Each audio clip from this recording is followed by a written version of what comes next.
Well, good evening, everyone, and thank you to Buena Vista Township for hosting us here tonight for a discussion about criminal justice reform.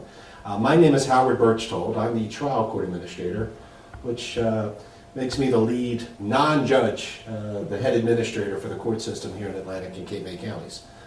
We assist in overseeing the Superior Court operations, all the municipal court operations, and I work in a partnership with the assignment judge, meaning that folks in this part of the county know assignment judge Julio Mendez, who actually is a resident of Violent, but we call him Aaron. As we speak here tonight, on this beautiful October night, Judge Mendez is in Madrid, Spain. So we'll say hi, Judge Mendez. But he says hello from Spain. He's actually at a bar association conference in Spain, but he would be here tonight. But he sends his hellos, and again, thank you to Buena Vista and also to our Minority Concerns Committee, which is a committee that we have in the vicinage. That Reverend Mallory, a familiar name, and he's with us here tonight. Reverend is one of the members of that, and that's a group of citizens that work together in conjunction with the court system to advise the assignment judge and myself as the trial court administrator on a lot of concerns from the community.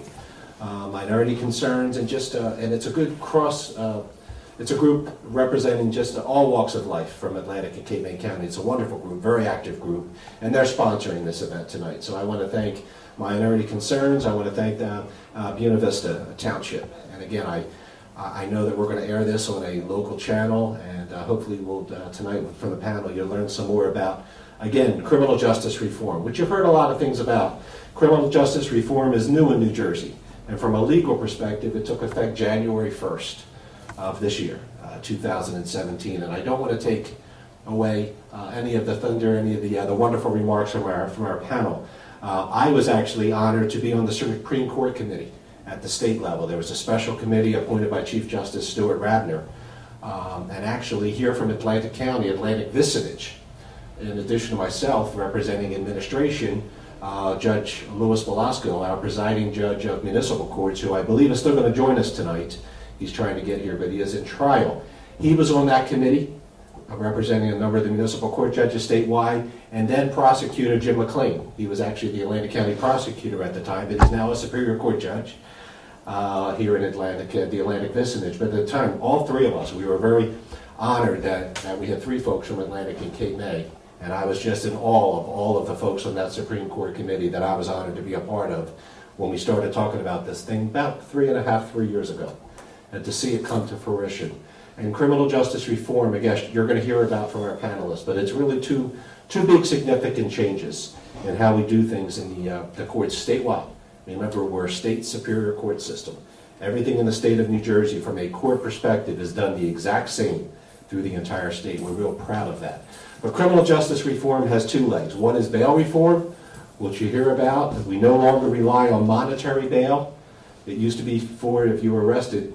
In essence, we really didn't consider too many things except your ability to pay. That's what helped.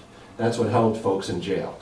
And in fact, statistically, 12% of the people sitting in our county jail statewide, when we took a snapshot of this 3 years ago, 12% of the people sitting in county jails across this state were sitting in jail owing bail less than $2,500. So if you think about the cost of that, and how the unfairness of that, just because they couldn't afford to bail themselves out. No other reason. It wasn't about the severity of the crime or the alleged crime. It was simply based on the ability to pay. We have changed that in New Jersey. We're very proud of that. The second leg of criminal justice reform is speedy trial. And as much as you think constitutionally that you've always had a right to speedy trial, and the U.S. Constitution gives you a right to speedy trial, but there has never really been a law in New Jersey saying it, but now this new law has speedy trial components. There's a friendly face. So with that said, that's my introductions. I'm very proud to be a part of the New Jersey Judiciary. I'm very proud to be the trial court administrator here in Atlantic and Cape May counties. I'm very proud to be part of criminal justice reform. And a big part of criminal justice reform is a new group of folks. It's a new staff that we have in the Superior Court called pretrial services. That's a number of staff people that are specialists in bail reform. And here in the Atlantic and Cape May County vicinage, the manager that oversees pretrial services is a wonderful, longtime employee of our judiciary, Jody Chase. And I'm going to turn it over to her, and she's going to continue the panel discussion tonight. So again, thank you for being here tonight. And to those that will view this at another time, thank you for your interest. This is Jody Chase, Thank you. Manager of Pretrial Services. Thank you. Hello, everyone. Thanks for coming out. Again, I'm Jody Chase. I am the Pretrial Services Manager for Atlantic and Cape May counties. I basically am stationed in Mays Landing, but I head down to Cape May and take care of that team as well down there. Our team, as Howard said, is new to the judiciary. We didn't have one, a pretrial services unit prior to January 1st. And when January 1st came about, we spent about 3 months prior to that in some serious training. We went to training almost every day up in Trenton, around the state, to learn about what the new law means and how to manage the cases and the defendants. Essentially, my team consists of court service officers and investigators. There's a team leader and myself as the manager. We're under the criminal division, so we're still under the criminal umbrella of the Superior Court. But we deal with all the people as they are arrested and take care of running the public safety assessment, which you'll hear about in a little bit, and dealing with the defendants who are released on monitoring. So that's basically what I do in a nutshell, and we'll get into it a little bit more later on. I want to have the rest of the panel introduce themselves and let you know where they're from. Judges. Yeah. Okay. Good evening. My name is Michelle Burno, and I'm the Municipal Court Judge in the Hamilton Township Regional Court, which encompasses Hamilton Township and Buena Vista Township. We consolidated this year starting January 1st, which was also the start of my tenure, and the start of criminal justice reform. So we hit the ground running in Hamilton. And next to me is... Hi, I'm Tony Tillman. I'm the Court Administrator for Hamilton Township Regional Municipal Court, and also the Court Administrator at the Estill Manor Regional Municipal Court. Good evening, my name is Joseph Levin. I am a partner with the law firm of Levin, Pizzazzo & Levin. We specialize in criminal defense, and we are the attorneys that are appearing before judges and trying to get the defendants, who are our clients, out of custody. So that we're the ones who are actually in court arguing to the judges for the release of those that have been arrested. Thanks. And that's a great segue, Mr. Levin, to the process. Yes. Just a little bit of background on criminal justice reform. In 2014, there was a statewide vote. There was a vote to amend the New Jersey State Constitution, and that was the first time that there was a constitutional amendment that allowed for judges to detain individuals without bail. Before that, everyone was entitled to bail, but that system was reformed. The passage of that constitutional amendment was then quickly followed by a set of statutes guiding the criminal justice reform. There's basically 3 parts to criminal justice reform. The first part is that dangerous criminals are detained. People that have committed heinous crimes, murder, a very physically violent crime, persons who intimidate witnesses. Those individuals go through a process whereby they would be detained. And I'll talk a little bit about the process, and I'm sure Mr. Levin will address it in much greater detail. The process that an individual would go through is they would be arrested, a warrant would issue, the warrant would then cause them to be taken to the Atlantic County Justice Facility and housed in the jail. Within a specified amount of time, it's a very short amount of time, I think Ms. Chase can correct me, 48 hours, correct? Yes, within 48 hours, and we do most of ours within 24. That's the Chief Justice would like us to do it in 24. Because Vicinage 1 is always exemplary. Yes. That individual is seen very quickly, within 24 hours in our vicinage. Our vicinage contains Cape May and Atlantic counties. They're seen by a municipal court judge. In most cases, the CJP process goes 6 days a week. When that individual is seen by the municipal court judge who is sitting in Superior Court, they're seen by video. We have a video link to the jail. We'll see a number of defendants individually, read them what their charges are. There are 2 attorneys there that day, an individual from the Public Defender's Office and a Atlantic County Assistant Prosecutor.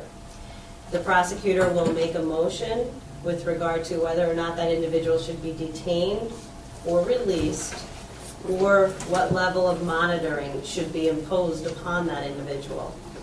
And then the defense attorney would be heard with regard to their position on that. The judge would then make a decision about whether that individual will be detained at the Atlantic County Justice Facility or released with monitoring. If they are detained, that individual is seen within days by a Superior Court judge who has a fuller hearing with regard to whether or not they should be detained further prior to their trial date. Another component of criminal justice reform is bail reform. As you heard the trial court administrator, Mr. Birchtold, state that it used to be if you couldn't put up the money, you didn't get out of jail. That whole system is now changed. Instead of being a monetary base, it is now an assessment of whether or not that individual is a danger to the community. That's the PSA that you're going to hear Mr. Levin talk about and probably Ms. Chase talk about. It's a public safety assessment. That score becomes very important in determining whether or not an individual is going to be held or released and what the conditions are if that individual is going to be released. The concept of not having a monetary bail system is not a new idea. This has actually been around since Robert Kennedy testified before the Congress back in the 60s with regard to reforming the bail system at that point in time. This is not a new idea, but I guess it took quite a while to sort of spread throughout the country. And now that it's here, it appears to be well underway and functioning well. The last part of criminal justice reform is a speedy trial component. By the Constitution, everyone is entitled to a speedy trial, but as I'm sure you'll hear Mr. Levin touch on more, not everyone had such a speedy trial. You think a speedy trial that someone gets to be in front of the judge and in front of the jury quickly. That is now mandated by statute. There's a time period within which this case must move. That's a huge change for the criminal justice system.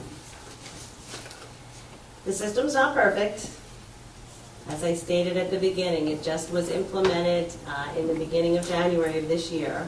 There are a lot of things that need to be worked out, but a tribute to our State Supreme Court Justice, Justice Ravner, and to Judge Grant. They are very proactive. When an issue comes up, they're addressing the issue as quickly as possible, implementing the changes, and trying to keep the system working as smoothly as possible.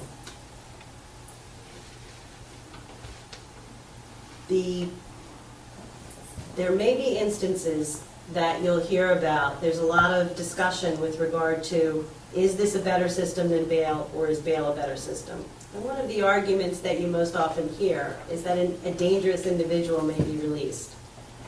Well, an individual may commit a crime if they're out on bail or if they're released under this system. The change, the probability of that happening is not increased with our current system. I don't believe that there's been any showing that there has been an increase of that between the two systems. And that's pretty much an overview of what the municipal court judges' functions are within this system and how we interact, we, the municipal court judges, interact with the system. Thanks, Judge. There was a lot of research put into the public safety assessment that my staff runs and that we're responsible for prior to January. The Laura and John Arnold Foundation are the people that that created the PSA and the algorithm that goes into it. So it's a risk-based assessment that will tell us when we plug in the information about the defendant, their prior history, their prior failure to appear rate, any of their age. The only demographic it has about the defendant is the age. And that's because research has shown that a defendant who is 22 or younger that is currently being charged with a violent offense is more likely to be charged with a violent offense in the future. So that's the only demographic about a defendant that is taken into consideration. Other than that, it looks at what their history is, their background, their failure to appear, what their previous charges were, if they have any pending. That's a big point for them, and well, not in their benefit, but against them, if they commit another offense while they have pending charges. So that the algorithm and the public safety assessment takes that all into consideration and comes up with a score. So they see a score of 1 through 6, 6 being the worst, 1 being the best, for failure to appear rate, a probability, I guess. And for the other 1 through 6 will be measuring whether or not they could get arrested again, the probability of them being arrested again. And then there's a defendant or a violent flag indicator as well that will come up based on their history. And so that is what gets put together in the PSA. My staff will run that the next day after they're arrested. The defendant hits the jail. We run the PSA and research everything to make sure that it's correct. So there's a lot of research and a lot of computer work that goes into checking their history, running a rap sheet, getting all the information, making sure that it's correct. And we can add charges, delete charges.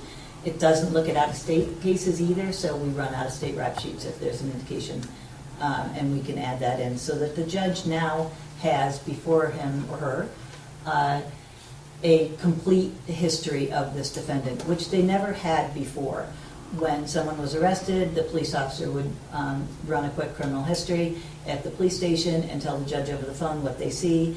None of it wasn't verified. It wasn't based on, we do make sure that there's fingerprint comparisons. If we can't verify it, then we delete it from the PSA because it's not, we haven't been able to verify that it really was this defendant's part of their history. So there's a lot more information now that the judge has at the tips of their fingers when they are looking at it.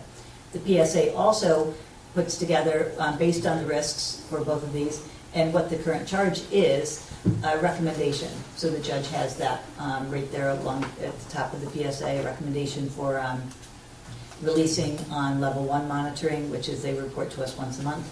Level 2 monitoring is twice a month. Level 3 is we talk to them every week, we see them every other week, and talk to them every other week. So we have weekly contact with them, or they could be released on level 3+, which is a GPS bracelet system.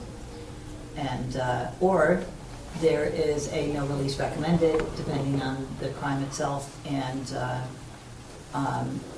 whether or not they have the pending charges. Like I said, that counts a lot.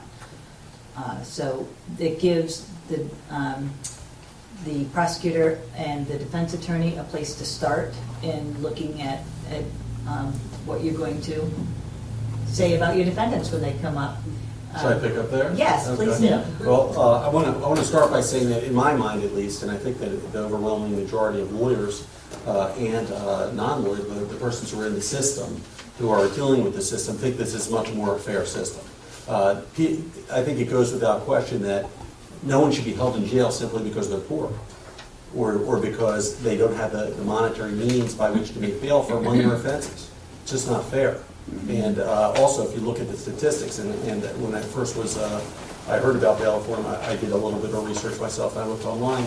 There were disproportionate numbers of minorities who were being held, and other groups, and then what it comes down to is it's just not fair. So this is a good attempt by the state of New Jersey and the committee and Justice Radner and Judge Mendez and everyone else who was involved to make the system more fair. And I, as a criminal defense lawyer, someone who's very much dedicated to having the system as fair as it can be, making sure everyone's constitutional rights are protected. I think it's a step in the right direction. I think that most people think it's a step in the right direction because we want everything to be as fair as possible. So I guess that's my philosophical speech for the night. Moving on to what we do as criminal defense lawyers when we get this information. I don't know if everyone knows, but at this point, everything's online. We have e-courts. So what happens when a defendant is arrested and we're retained, I'm a private criminal defense lawyer, but there's also public defenders who are appointed. When the defense lawyer gets notified that John Smith, and I'm not singling out John Smith, I'm just using that as a name, when John Smith gets arrested, we get notice that he's been arrested, and we get notice John Smith might be released on a summons. Then John Smith comes into my office, we talk, and we start to prepare the case. But it also might be the case that John Smith is actually detained on a warrant. And if he's detained on a warrant, there's going to be, what the judge said, there's going to be a period of 48 hours where he's detained, and before he goes before the judge, and the prosecutor has to make a decision in that 48 hours whether or not they're going to file a motion to keep that person, to keep John Smith detained. Okay? I'm going to walk you through the process. I could do this for an hour. I'm going to try to do it in 5 minutes because I don't want to talk for an hour, and I know you don't want me to talk for an hour. So basically, when we go to the CJ, it would be the initial appearance. Yes, CJP. When we go to the initial appearance, if we go or if we don't go, at some point we find out before that initial appearance in that 48 hours whether the prosecutor is moving for detention. And we find out through email right away because the prosecutor files a motion online and it immediately bounces to us, and we have notice now if we've entered our appearance that they're going to move for detention. Not only do we have notice, but there's a number of documents that are attached. And we're privy to some documents are confidential, we don't have to get into all that, but we know that they're moving for detention. And the first thing as a criminal defense lawyer that I want to know is why are they moving for detention? Because there's only really 3 bases that they can move for detention on, and that has to do with whether the person's a danger to the community, whether they're going to obstruct justice, or whether they're a risk of flight. This prosecutor's office in Atlanta County moves for detention on, they file what I call a boilerplate motion, which is a standard motion in every case they're moving for detention, where they raise every ground. So, that doesn't give us a lot of information. You would think that you'd want to know this specific ground, they move on every ground. So once we determine why they're moving for detention, what we want to do is we want to confirm that the defendant is actually eligible to be detained. There's an enumerated list of offenses for which they can be detained. And if you look at the list, which can be found under the criminal statutes and also under 2A and in some other places, it's a pretty extensive list because there's a catch-all that says if they're a failure to not come to court, they're a risk of flight, they're a danger to the community, or they're someone who can obstruct justice, they can move for detention. So that pretty much encompasses everything. Right. So you can move for detention in any case because that's a catch-all. It also is important to note that disorderly persons offenses involving domestic violence. It's common to see the prosecutor move for detention for disorderly persons offenses, which I can get into a whole discussion about how that's not very fair either, because sometimes they're detained for much more time than they would get in municipal court, but we don't have to get into that. The point is, you want to find out if the prosecutor's moving for detention, you want to know why they're moving for detention, and on what grounds they're moving for detention, so you can prepare for the hearing. After you figure all that out, after the 48-hour court appearance, you're going to get a detention hearing court appearance, which is usually 3 days later. 3 business days. The 48 hours is calendar days, so that's why we have court 6 days a week.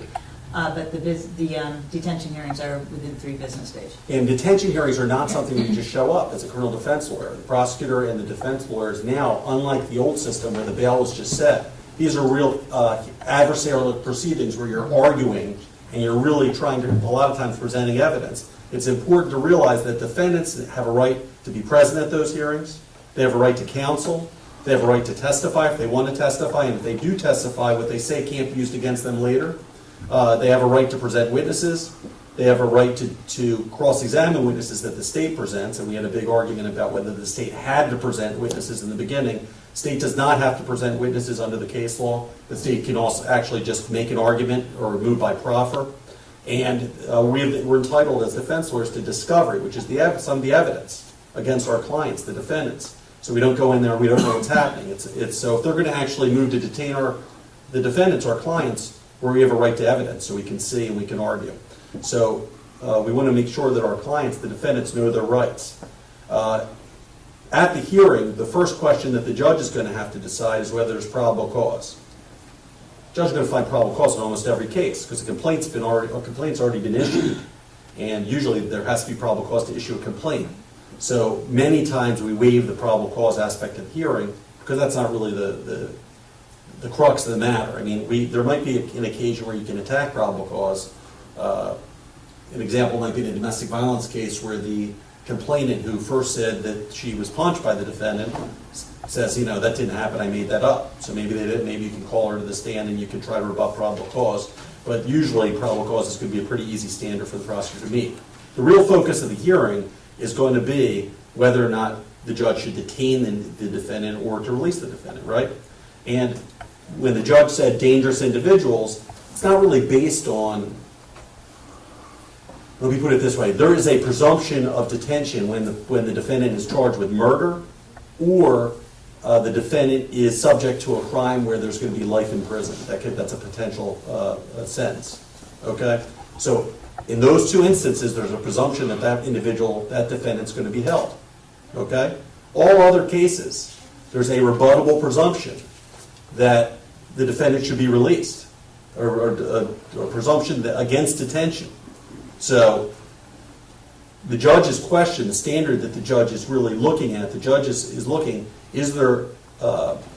are there conditions, whether they're monetary, and usually they're not these days, they're almost never. I think there's been 2 bails or 3. How many bails have been set in the whole state? In the whole state, it's about a dozen. A dozen. I mean, Yeah. that's not many. There's not many monetary bails anymore. So it's really, are there non-monetary conditions that would allow the judge to assure that the defendant's going to appear, that he's not going to be a danger to the community, and that he's not going to obstruct justice. And the state, the prosecutor, has to prove basically that there's no conditions that the judge can set. The prosecutor has to prove this by clear and convincing evidence that there's no conditions the judge can set that would protect the community, prevent obstruction of justice, or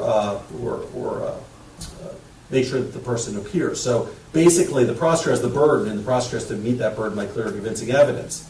The court has a whole list of factors. Jody, can I call you Jody? Sure. Okay, does that have to be more formal? Yeah. So basically, Jody talked about the PSA, which is supposed to be the subjective tool. It is an objective tool where you punch in a bunch of factors and it gives you a score. And the score, for example, could be a 1-1, which is the person should be released, right? Or the score could be a 6-6. I think that, Right, 6-6 would be the highest. Which is essentially the person should be held. If you look at the list of factors, the PSA is only one factor that the judge considers. It's not the only factor. For example, I've had many cases where the defendants where the recommendation is they should be released. These are primarily gun cases. For some reason, there's been a whole, gun cases have been handled in a very unique fashion, Yeah. and at least in Atlantic County. But the recommendation has been that this defendant should be released under the PSA because there's a gun involved, because there's a number of other factors that the judge has to consider, including the nature of the offense, the weight of the evidence, the history of the defendant, whether he's on probation, the nature and seriousness of the charge, all those things, and others. The judge determines that the prosecutor has proven by clear and convincing evidence, despite the PSA, that the person Right, should be the held. PSA is simply a tool that Right. is now available to the court to use. So when some defendants might say, well, the PSA, the judge is just using a subjective tool to hold me, and he's not considering anything else, and it's not fair because he's just using this thing that says I'm a 6-6. That's not true. I mean, there's the subject. This is kind of a combination between subjective and objective factors that at least the court and the committee have determined is the fairest way to make the determination as to whether to release somebody. So after you make the argument to the judge has to make a decision. The decision is either to detain the person, and then the judge has to issue a detention order, or to release the person. And when the judge releases the person, the judge has to issue a release order. And in that release order, the judge is going to put all sorts of conditions in there. And there's a list of conditions that the judge can impose. I know judges for a while were imposing a lot of electronic monitoring. I think they were doing that Yes. too much, and they're not doing that as much anymore.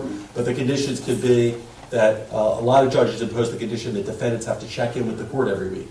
So I have some of my clients going to court every Friday, so the judge can see this person's responsible, they're coming to court, they're complying with my condition. Drug testing might be one. They can't have weapons. They might have home supervision. They might have electronic monitoring. There's a whole bunch of conditions. And they are supposed to look at this. The defendants have not been found guilty yet. That's correct. So, I presume innocent. yeah, so they have to be careful, and we have to be careful about those conditions and over-conditioning. Because you over-condition a defendant and you tend to set them up for failure. I agree. So- I agree. And what it comes down to is when the judge sets those conditions, you want to set conditions that keep the goals in mind. Right. The goals are to protect the community, to make sure that the person doesn't obstruct justice, and to make sure they appear. So you shouldn't have conditions that have nothing to do with those goals. That would make no sense, right?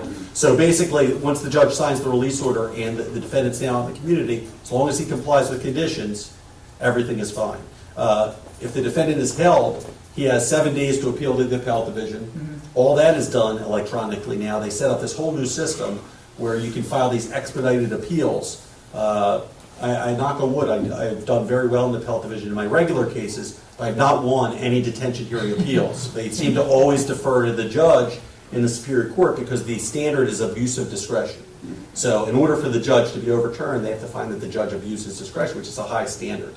So you have 7 days to appeal. Just the last thing I'll say, because I've talked for too long, is if a defendant is detained, there are speedy trial provisions now. If he's not, and I didn't bring that part of my package, but if he's not indicted within a certain period of time, and I think it's 90 days, there's something called a release hearing. And I've had defendants who were originally detained that the 90 days came up and they had not been indicted. We went back for a release hearing, and I negotiated, or I either argued to the judge and then they were released on conditions, or I negotiated with the prosecutor, and we agreed he could be released on electronic monitoring or something of that nature. So there is, the prosecutor, if someone's going to be detained when they're presumed innocent, the new law is essentially saying, you better move fast if you're detaining them, because we don't want them to be detained when they're presumed innocent, and they have all their rights, for no reason. So if they're not indicted within 90 days, you have a release hearing. If they are indicted, then there's other speedy trial. I think it's 6 months they have to go to trial. They have to be- Yeah, 180 days. I have real problems with the speedy trial rules, but we don't need to get into that for the purpose of this, because I think that all I'll say with regard to those is almost everything is excludable, meaning the prosecutor can get an extension of the speedy trial over and over again. So I think that those probably need to be tightened up over time. Maybe you can go back and have another committee. But regardless of that, overall the system is I think, very important. We shouldn't have people in jail just because of financial reasons. I think it's achieving that goal. So that's, I spoke for too long, sorry. Right. Why Well, and then- don't I pass it right down here? And I'm going to pluck out one thing that Yes. Mr. Levin said that I think is very important with the new criminal justice reform, domestic violence. Domestic violence, and I know we're going to have a little difference of opinion on this, but domestic violence can sometimes be a disorderly person's offense where the individual would be arrested and then basically given a piece of paper, a temporary restraining order, and they would be released on their own recognizance, and they're out. So there's really It's prior to nothing. January. Prior to January. Yeah. Thank you. Prior to January. Yeah. So there was really nothing before this to keep them from going back to the victim's house and, God forbid, doing further committing another act of domestic violence.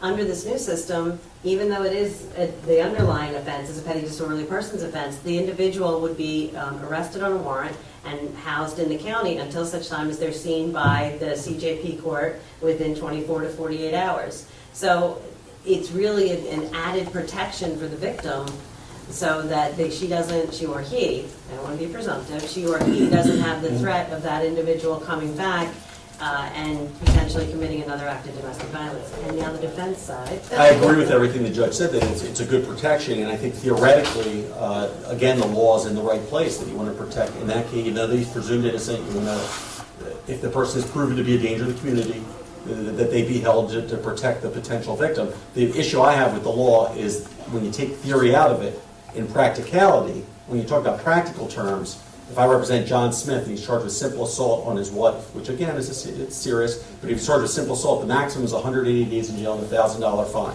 If you detain John Smith for, let's say, we have a hearing, he's detained, and I don't get him into municipal court for 30 days, 60 days, whatever the case may be, the reality is, if I represented John Smith in municipal court prior to January 1st, I haven't had a client get a day of jail in municipal court for a domestic violence case, maybe never, but in years. So what it really happens is John Smith, who has hired me to represent him, and I'm going to represent his interests and protect his constitutional rights, ends up spending 30, 60, 90 days in jail, when in the old system, even if he had, under the old system, and when he was released, he would never serve a day in jail, even if he was convicted. So it seems unfair to me, and I know that I agree theoretically with the protections, and in reality with the protections, but it does seem unfair that you're holding someone who really would never have gotten jail time in the first place, because he's being sentenced prior to being convicted in a certain sense. So that's my issue. With any new program, I think Yes. things Yeah. come up that, have to be worked through and have to be, maybe looked at down the I line. And so it's And again, probably it's a not good the only. program. I'm It just is. saying, but It's- everything's going to have kinks. Yeah, Yeah. there are kinks, and we are working them out as we move forward and figure things out. Question? Sure. Domestic violence can be defined as verbal or physical antisocial behavior, correct? Yes. Okay. Mhm. I mean, domestic violence, there's no crime in New Jersey of domestic violence. Domestic violence is any crime that's committed against someone essentially that you have a relationship with. That could be a marital relationship, it could be a dating relationship, it could even be a living. If you look under, this is kind of going into a different area, but under the Domestic Violence Act, it's really someone you're married to, someone that you're dating, someone you have a child in common with, family member, someone you live with. So if there's domestic violence, let's say you could have, for example, something like simple assault, which is a common domestic violence charge, or you could have something that some people don't think of as domestic violence criminal mischief. Let's say you took someone's phone and you destroyed it because they were cheating on you. That could be characterized as domestic violence also. So domestic violence really it doesn't have to do with the crime as much as the relationship between the parties. And I think under your system, when you get a case, there's some sort of notation that it is domestic violence. It's not Yes. based upon the It's not a charge. complaint. Exactly. So Yeah. it's not based upon the charge. It's based upon the relationship between the people. Yes, the officer has to check off the domestic violence checkbox, which changes the whole dynamic of the public safety assessment. And as the judge said, oftentimes there's related family court restraining order issues also involved, which might raise a red flag. Yes, we have the contempts, any of the violation contempts, we see those in CJP too. So then they leave us and go over to the family division and they're heard over there. So we kind of reach out into the Superior Court with the criminal offenses, the family court with the Superior Court with the contempt charges, and we also work pretty closely with the municipal courts. And Tony could maybe speak to what her relationship is now with a lot of my staff. Sure. Municipal court plays a different role. Before the criminal justice reform, we would receive a warrant. The defendant was placed in the jail because of a bail set. If it was an indictable charge, we had to have that person seen within 72 hours. The Hamilton Township has video court twice a week from the Atlantic County Justice Facility. If we knew that we were getting close to 72 hours and we weren't going to be able to, we would contact another court that we knew had a closer time frame and make sure the judge was cross-assigned so that they could accommodate that. We worked very closely with the other courts so that everybody could have equal justice. With the criminal justice reform now that it's placed on a warrant, they're seen through the Central Judicial Process Court. After they're seen and if they're released on their own recognizance, and it's a disorderly person's offense. The municipal court is notified with a copy of a notice to appear at municipal court that is provided to the defendant, and so that we are aware as well, so we can transfer that case back and have it scheduled, and that person can be arraigned and we can move on with it. We no longer arraign the defendants on indictable charge. However, it is the municipal court's responsibility, my staff and myself, to make sure if there are any related complaints, if there's disorderly persons, traffic matters, we link them together, and then we forward them over to the prosecutor's office and to Ms. Chase at the pretrial unit. The biggest impact That's important. is very important because we don't want to miss a beat, and we want to make sure everything is heard together. Right, we want to keep everything in a nice package so that everybody, they can get all their matters dealt with at once and make it as easy as possible for everything. Exactly. And the biggest impact to the municipal court is the number of remands that we're receiving, meaning the charges that are downgraded. As soon as we get them, we need to schedule the arraignment, or we get an appearance letter from an attorney. We try to hear them as quickly as possible. We, in the municipal court, we have to hear them within 60 days from the beginning to disposition. That doesn't always occur because sometimes you have a discovery issue or other factors take place. We also are in the county seat, Hamilton Township, and we do deal with the Atlantic County Justice Facility, so we're receiving complaints from them as well. We also have an open line of communication with the pretrial unit services unit, the probation, and with our municipal division. Whereas if somebody is seen at the Central Justice Process Unit, we then are told, oh, a warrant just popped up for them. They're being released on their own recognizance, but this warrant just popped up from the municipality. Can they be seen?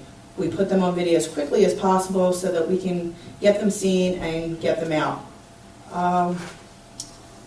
And those warrants, Tony, just to clarify, they might be like time payment warrants. Time payments or a simple that we traffic deal with. ticket that they wouldn't deal with, but we need to deal with, and we move in a timely manner with those.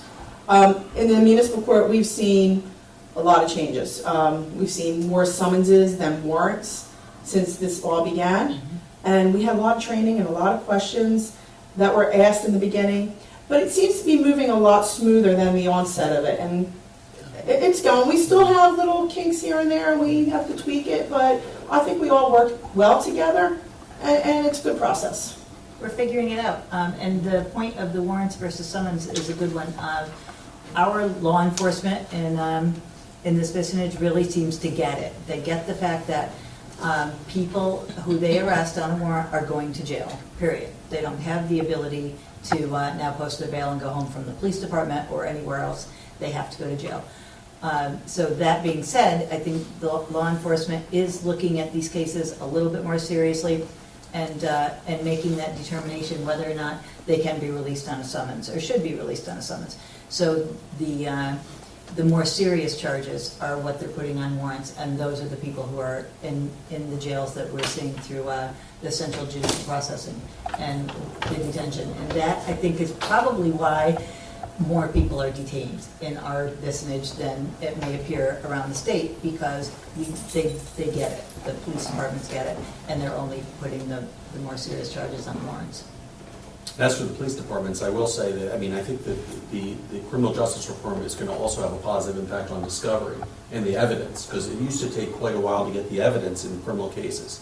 And now, and I know Diane Murphy was going to be here, she's a chief prosecutor, and I speak with her quite a bit, and they've been essentially digitizing or computerizing, whatever the right word is, discovery, to the point where at some point in the near future, the police officer's going to be able to upload discovery right away, get it to the prosecutor's office, and then the defense lawyer will get it for these detention hearings. So it'll be kind of instantaneous, where it used to take a long time to get the discovery.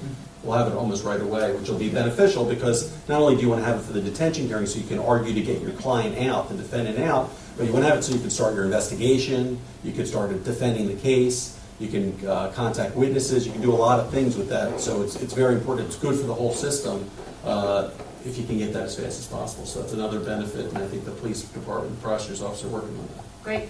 So. Now, I do know that the prosecutor's office, at any point, even if a defendant has been released and they're under monitoring, if something new comes to light about that case or that defendant, they can file a motion to revoke release and detain the defendant. What I don't know, Joe, is can you file at any time to get a defendant released? The answer is yes. Defense lawyer, under the law, I had this situation happen recently where I had a defendant who was represented at a hearing. It was fast. He had his hearing very fast, and he was unable, his family, they were from out of state, they were unable to get their information to the public defender in time. And it sounded like they weren't even at the hearing, so it kind of happened before everything got rolling because he couldn't contact them, they were out of state, so he was detained. So I met with the family, they gave me a lot of information about this defendant. The case, that kind of colored the case in a whole different way. So what we did is we filed a motion with attachments, and this was before, I think it was Judge Rao, it had been Judge Rao, but and we got back into court, and we had a whole new hearing, because if you have new information or you have a change of circumstance, you can go back and present it to the judge, and asked that the defendant be released, and we did in that case, and the defendant was released. Okay. So, just like the prosecutor, even if there's not a violation of condition, if there's a change of circumstance, the prosecutor can file for detention, I believe at any time, and I think we can file for release. Now, if you file for release every week, for no good reason, you probably, not only is the judge not going to release the defendant, but you're probably going to be sanctioned. So you have to have a reason to file for release. I mean, you can't just, it has to be a real reason, change of circumstance to file. Right. But yeah, the defense lawyers can do that. Okay, great. And all the detention hearings are heard before a Superior Court judge.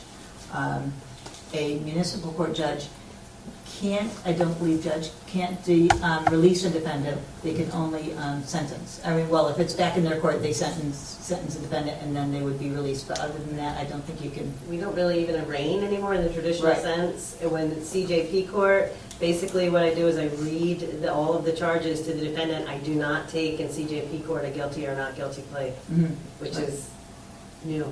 So, yeah, it's a learning process for everybody, Yes, and yes. something we all kind of have to get used to. Is there any other questions that we have? Yeah, I was wondering, since the law has been in effect since January 1st, I know you haven't had an opportunity to accumulate a whole lot of data, but I'm just wondering, what are some of the main, you did say some already, but what are some of the main things that you find that stand out that make a real big difference now? Well, statistics are difficult to come up with at this point, just because we haven't had it long enough.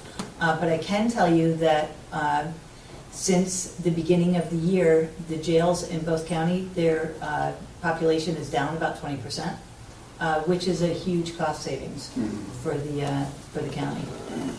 It's about $100 a day, I believe, to keep a defendant in the jail. So if you have 20% of their population running right around 600, 650, so that's a lot of money savings there. So we have seen that.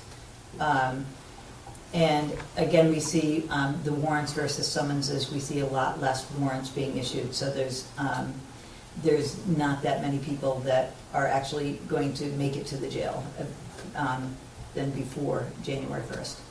So, Is there any impact on one of the issues that I have found in visiting the jail, it was set up once and where a group of us went down and interviewed about 40, 45 men who were in jail, and many of them were in jail because of child support, failure to pay child support.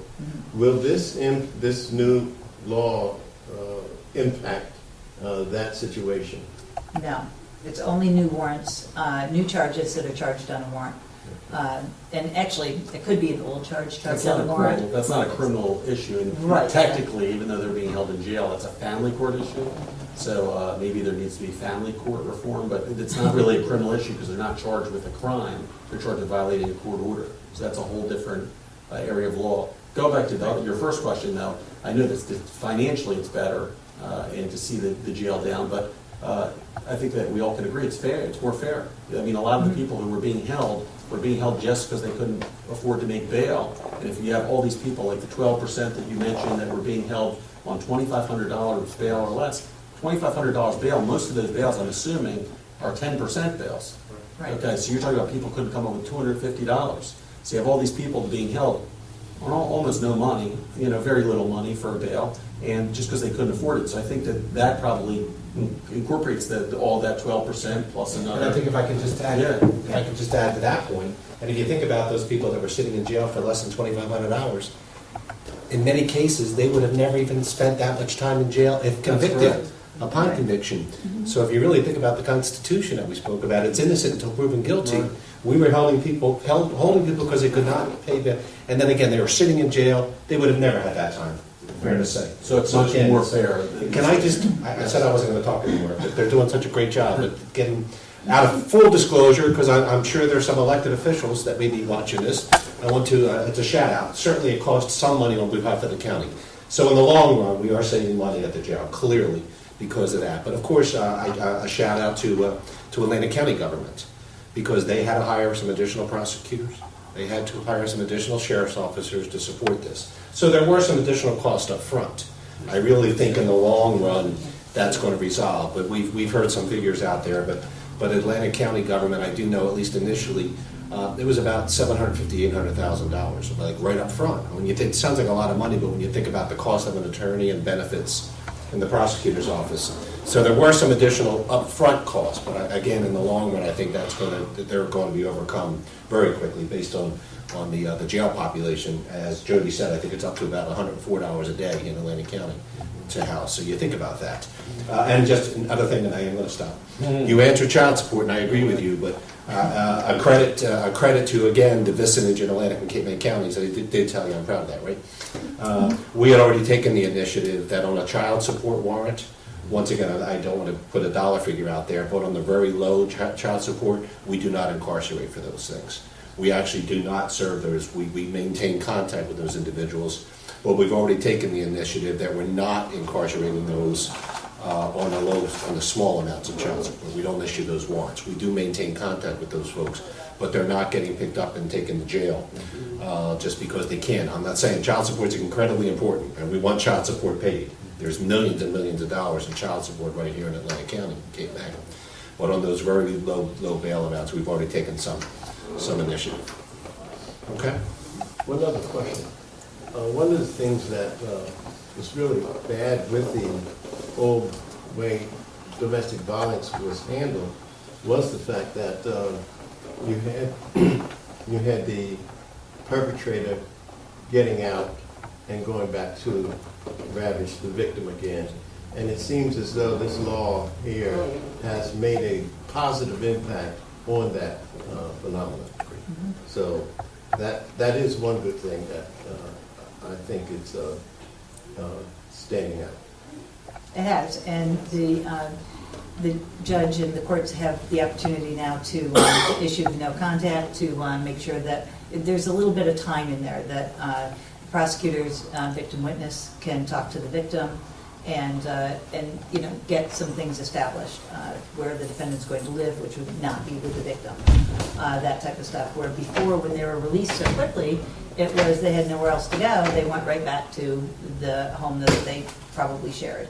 And now there's that time period. You have the 24 to 48 hours, and someone else is getting involved. Victim witness advocate is getting involved and speaking to all the victims. So they feel that they have some help and some backup. And I agree. Again, it's very important to protect the victims. I have a role in the system where I'm a defense where I agree that it's very important to protect the victims, the complainants in the cases. At the same time, I think we've all made it clear, we've said it a number of times, the defendant, the person who was arrested for, let's say, simple assault, is presumed innocent. Right. And he has, the state has to prove him guilty beyond reasonable doubt if they want to get the conviction. And he has a number of rights and other things. And I don't like to presuppose that he's guilty. He's being held because he's guilty, because I think that's not the way the system works. As far as the person getting out, they still can be released at a detention hearing, even if the prosecutor moves for detention.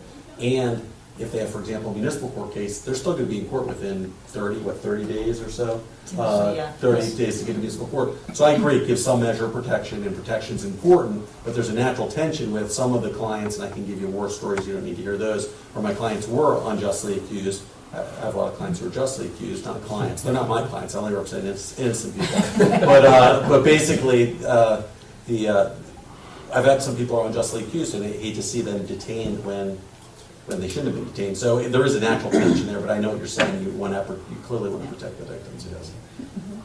I think clearly in the front end, as Judge Verno said, clearly in the front end, that additional layer, when things are hot, that initial tension, I think we have added protection. I agree with you that we need to continue to revisit some of those other protections that may be. And I do think the entire law will be tweaked and reviewed and looked at over the next. I don't think it'll look the same in 5 years as it does right now. Already we've already seen changes. Yeah, it's a good start, but it's a start. And we're only the third state in the United States to do it statewide. So there's bound to be some bumps in the road, because we are paving that road as we go. We should have said too, in the federal system, under the federal, there is not bail. There isn't. This is very similar to the federal system, as was said about the history going back to Robert Kennedy. This is actually modeled after the federal system. Also, that has a massive amount of resources. The federal system has a massive amount of resources for a much smaller amount of cases, as far as I understand. So That's why you had to hire all the new people that you were talking about to make sure that they could implement this. I'm not a public employee, so I'm always in favor of spending money if it makes things more fair. And I think the government, so. Jody, how you doing, first of all? Good, how are you? Okay. Good to see you. I like the idea of this new system because it isn't fair if a person has to stay in bail because they don't have the money, to get out. Thank you for addressing the domestic violence aspect of it. I was concerned about that because the victim, needs to be protected. With the public assessment, public safety assessment, how soon? You might have mentioned it. How quickly is that done? That's done, that is what the judge uses at the Central Judicial Processing Court, so it's done within 24 to 48 hours. Okay. Law enforcement runs an initial one that they talk to the municipal judge when they're looking at determining probable cause at the very first time when they're approving the warrant. And then we run a second one within the 24 to 48 hours where we do all the research. Does it contain anything besides the background check? It looks at whether they're currently on probation or under supervision, if they're on parole. It looks at pending cases and previous convictions. So it only looks at convictions. It doesn't look at cases that were dismissed. They don't take that into account. And again, the demographics, the only demographics are what the defendant's age is. Okay. Critical piece of the fingerprints, because everybody is live scanned. So I don't know if we True. mentioned that, but critical is that everybody is fingerprinted. So the fingerprints drive a lot of the information. We did not mention that, and it is, That's a critical thanks Howard, piece. it is a big portion of it. If they're not live scanned, when the arrest is made, then it kind of cuts the whole system, stops. So there's a lot that depends on that live scanning and the fingerprint record, because all of the information that we have is tied to fingerprints, and because that's the only way we can really verify. And the only way you can really verify that a defendant is that person or that charge belongs to that defendant is by fingerprint record. You can't, socials and dates of birth, they vary. So the fingerprint record though is the same. So.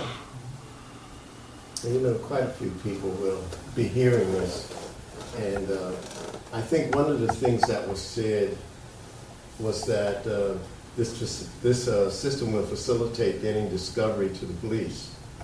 Could you explain what discovery is? Because I know that when people say get discovery to the police about me, what does that mean? So if you could explain what discovery is. Discovery is essentially what the case is and what evidence they have that they have found in their investigation, their initial. You're probably better. When John person Smith to- is arrested, John Smith's going to be mad when he's watching this on today, but when John Smith is arrested, the police officers generate a number of documents. They could generate a complaint, they could either be summons or warrant, they're going to generate an arrest report, they're going to generate a narrative, they're going to generate possibly, there could be, they might have seized things. If it's a drug case, you'll have, for example, property receipts. You might have, you won't have the lab report yet right away, but you'll have submission of evidence. You might have photographs of evidence. All the evidence that the state has against a defendant is the discovery. And under the court rules, they have to, well, we don't have to go into the timing, but they have to, in New Jersey, it's not the same in every state.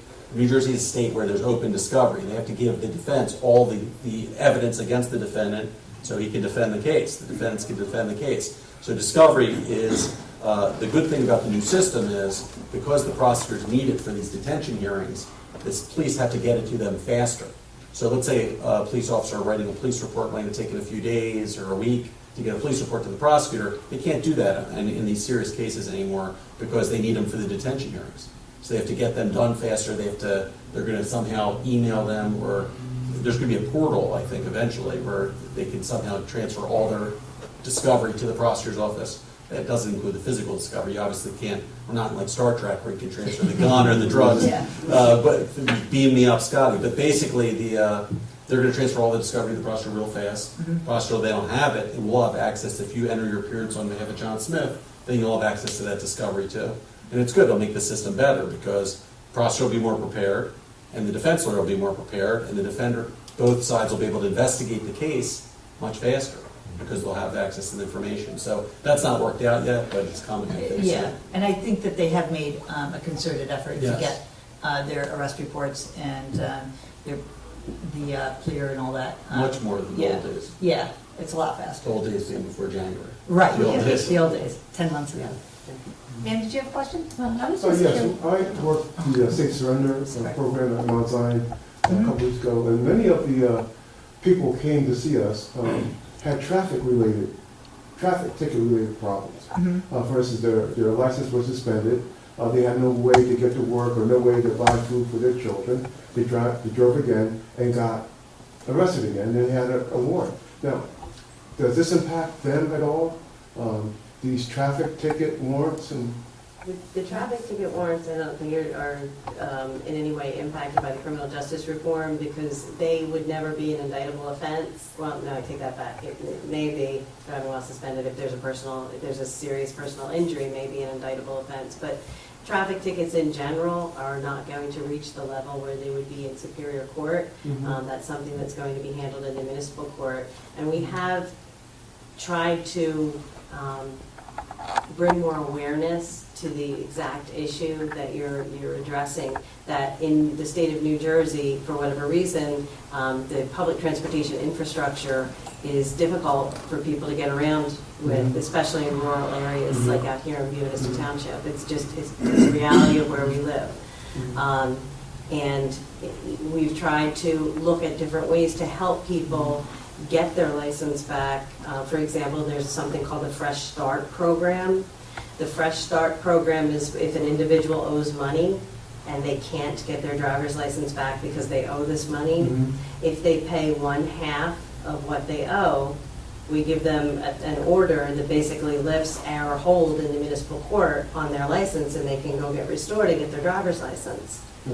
You know, there is definitely an awareness of that issue, and there's been a lot of attempts to help people in that situation through the municipal court. And we do work with them. I mean, we do have a payment plan. When you first come to court, you can't pay your fines up front. You know, times are tough. We understand that. There's a payment plan that's set into motion. The instructions are provided to them, and everything's there. And one of the instructions does tell you, if you cannot make your payments, contact the court. They contact us. We set them up. We have 2 court sessions a week where we schedule them to come in to speak with the judge to update the payment plan, so that they don't fall into arrears, they don't get suspended. Sometimes we have people that they get a little aggravated and they just want to get out and they just sign off and don't read it. And it's important to read these things so that you don't dig yourself into a hole. We try to work with them. We don't want them to fail. We want them to succeed. There needs to be a reform though there too, because that's a cycle that, I mean, that's not really criminal justice reform, but that's a cycle that does negatively impact people in a very, you know, it negatively impacts them. I mean, if you get a fine in municipal court for a traffic ticket, you don't pay it, and then you lose your license, and like you said, you lose your ability to work, then you can't pay it even more. And then you end up getting arrested. So I mean, you've lost your job. Now, I mean, it kind of cascades on down in the line, so eventually, hopefully, now that they've tackled this, maybe they can tackle that issue. And I know we have a question in the back, but as we speak, there is another statewide committee that actually Judge Mendez, that we mentioned our assignment judge here, he co-chairs that at the state level. Judge Velasco, our presiding judge municipal, is on that committee. They are reviewing everything you just spoke about, and that Mr. Levin just spoke about, because it is that vicious cycle that everything seems to be around money. And once again, it seems to be unfair, particularly those who just don't have the means. I mean, as you just said, and then they run away from the law. Right. And then additional warrants get issued, and it creates, there is a huge statewide committee, and I'm going to say it's the next wave of reform is looking at the issues you just raised. Good. It was just that there were so many people that were really nice people, and they were stuck in quite desperation, you know, because they really wanted to get a job, they really wanted to, live their life, but they couldn't because there were wars over money. So, thank you. No, absolutely right, and you'll hear more about that committee that I know Judge Mendez takes very, very seriously. So, I know you had a question in the back. Well, just in reference to what you're saying right now, I think it'd be really nice if you would highlight in yellow this section that says that people are too busy to read because they're tense from being in front of you, whatever. You know, just highlight that if you cannot make payment, please call us. But it's highlight in yellow. We do highlight for them, and we have, Your court. there's two, yes, in our court we do. In our court, we And actually in both highlight courts, yes, we mandatory do that, because we for- want to make sure that they're Yes, aware of that. it's We respectful. we show them the paperwork. Do you have access to the internet for traffic you can pay online? Here's everything that you need to know, here's what it says, and we give them a copy.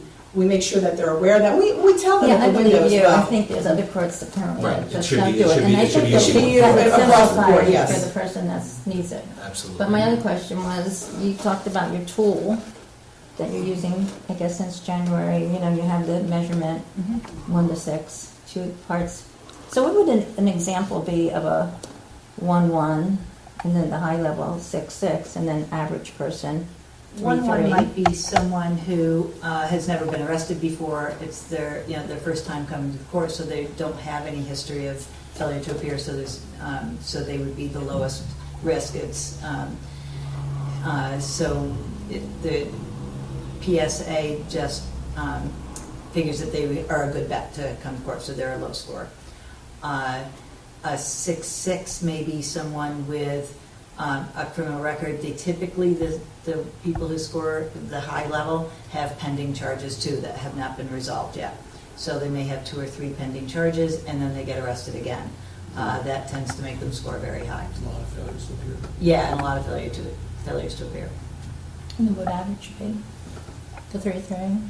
I don't know that we really see an average, to be honest with you. I think that it's so, the algorithm, to me, is very convoluted because it weighs each individual factor separately and different. So generally, though, I think we have more people released than we have detained. And then we maintain them under monitoring, and they have to come and see us, my staff, and keep in touch so that they can be sure that they make their next court date, that they're not, getting in any more trouble. I think at the very least, the monitoring and coming to see us keeps it in the front of their mind that they need to, stay on the right side Right. during that time. Okay. 3-3 that I had recently, it's not a 3-3, but it was around that mid-range with someone who had a prior record, didn't have that many failures to appear, and had a drug and gun case. And he was like right in the middle, Yeah. and that kind of, the judges, when there's guns involved, they take those very seriously. They do get a bump for a gun charge. Yeah. So if their PSA recommendation would be monthly reporting, if it's a gun charge, they get bumped up to twice a month reporting. So, and some of them are no release recommended, depending on the charge. So then what's a 6-6 of a 3 is involving a gun? What would a 6-6 could be someone involve? who, let's say, a robbery with a gun, where the guy's a bad prior record and he doesn't appear for court. He's got 10, 15 failures to appear. I mean, there's a... You only need 3 to get the highest number of failure to appear. Do you? Yeah. Okay, I didn't know Yeah. that. So, I mean, there's cases, people think of gun cases as serious cases. There's all sorts of gun cases in New Jersey. There's gun cases where the people are wielding a gun, defendants are wielding a gun, which are clearly more serious than, for example, John Smith, who drives in from Pennsylvania. He has a license in Pennsylvania, but he doesn't have one in New Jersey. He's pulled over, he didn't know. I mean, that's a much different case than the Jane Smith who's wielding the gun. Right. Smith family's very, very... Does anyone have any other questions? No? Well, thank you, everyone. I Thank you. appreciate Thank you. being here and Thank you. answering all the questions.